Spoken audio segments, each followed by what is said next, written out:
Hello, everyone.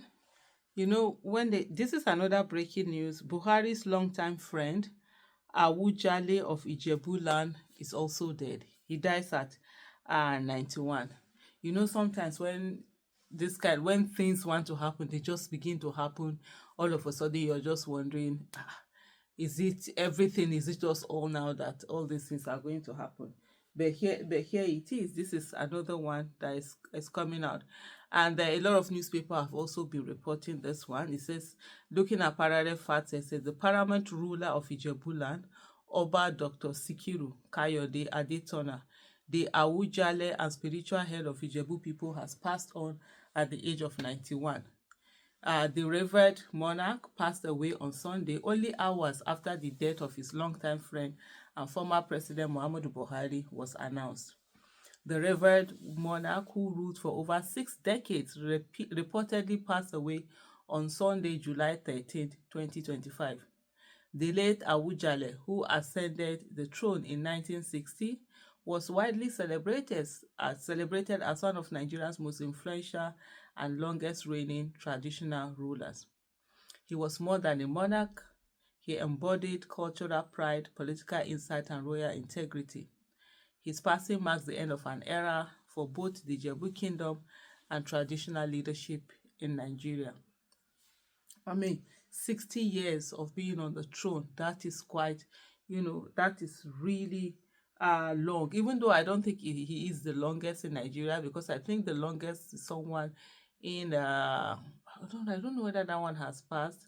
Was it in Anambra or something like that? Who also was, I think he was the second longest to Queen Elizabeth before she passed on. I don't know whether he is still. I think he was around 70 years or 70 something, years on the throne. I mean, it's been a long time. Well, that's one of the thing in traditional kind of leadership. It's always a lifetime thing going on. And then the article continues by saying, although the Ogun State government and the Awujale's palace had yet to issue an official statement as of press time, multiple sources close to the royal family confirmed that the monarch died peacefully at a private hospital in Lagos. Oba Adetona, a trusted confidant of the late President Buhari, was known for his forthright views on governance, national unity, and ethical leadership. Their decades-long friendship was grounded in mutual respect and shared conservative ideals, with both men often regarded as moral compasses in their respective spheres. Born on May 10, 1934, Oba Adetona was installed as Ajuwale at just 26. Oh, wow. Over his reign, he transformed Ijebuland into a model of peace, development, and cultural resilience, overseeing significant infrastructural progress, business growth, and social cohesion. A first-class monarch of international repute, Oba Adetona championed constitutional recognition for traditional rulers and was a steadfast voice through military regimes and democratic transitions. In recognition of his leadership and dedication to education, Olabisi Onabanjo University renamed its School of Governance Studies after him in 2021. Since the news of his death, tributes have poured in from political leaders, traditional institutions, and cultural organizations nationwide, describing him as a rare gem and a father figure to many. With the loss of two elder statesmen, Oba Adetona and Muhammadu Buhari, within the same day, the nation has been plunged into a period of deep reflection. Details of burial arrangements will be announced by the Awujale's palace in Ijebu in due course. And indeed, I think on the note of where it ended, that the nation has been plunged into deep reflection, I think reflection is where people should focus their attention on. And the question every one of us should be asking ourselves is that on the day we die, when the news of our death is broken, what is it that people are going to say? What is it that people are going to think? What is it that people are going to do? I mean, for me, this is something that I think about literally almost every day.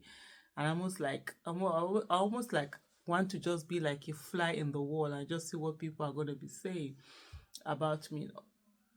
And for someone who is in a public space, of course, there are people who are going to be happy about your death. There are people who are going to be sad. There are people who are going to have good things to say about you. There are people who probably will not have good things to say about you.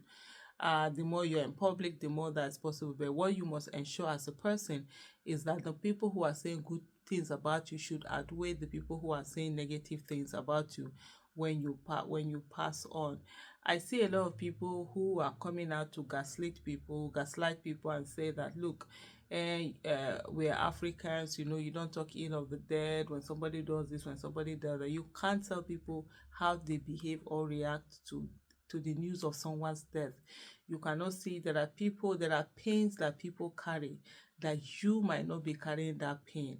And people are, you know, people have the right to express their views and how they feel. Someone not doing the right thing while they were alive and then the person dies does not automatically mean that, oh, because the person is now dead, you now have to put the clock of righteousness on that person when the person wasn't righteous, or the clock of doing the right thing on that person when the person didn't do the right thing. One of the things that I know as growing up as a Muslim is constantly being told that, look, beyond that, when you're dead also, some of the things that the angels will do will be for them to come out and just check what people are saying about you. So this whole thing where people, they try to just make people shut up and like, oh, don't say something wrong, don't say ill about the dead, don't say. I think that is more of a Western thing than maybe an African traditional thing than it is of a religious thing. Because as Muslims, we know, we're always told that, look, they are going to take note of what is it that the people are going to say about it, because they are the ones who have also, it's not as if God doesn't know what you've done, but they have lived with you, they have experienced you, and they're the ones who are going to say this thing or the other. That's why leadership is such a serious thing, that it's not something that is just going to be taken for granted the way a lot of people just take it for granted. What they think about is the siren that is going to be blown for them and the enjoyment and all of that. They usually would forget that indeed that there is a need for that reflection. There is a need to do the right thing. That there's a death where people are called upon to give account of their deeds on earth, to give account on how they took care of the people that were under them. And I'll tell you one thing, even in Islam, it's a very serious thing, especially with leadership. I remember, I think it was the time of Sayyidina Umar, one of the caliphs after the death of the Prophet sallallahu alaihi wasallam, that was the leader. He would go around the town at night to find out if everybody was doing okay. And where you find people who weren't doing okay and he needed to, maybe either they were hungry, needed to bring food for them, even when people offered to help him carry, he would always ask, are you going to help me carry the deeds on the day of judgment? Let me do it now. So I think more we should be more focused. Anybody that has died has already died. The next thing is for us who are alive, are we learning any lesson? Should be more focused in doing the right thing, so that when we pass, people are not being forced to say that, oh, they shouldn't talk ill about us. They should have something of joy and something good about us that they should speak about. Thank you so much for watching.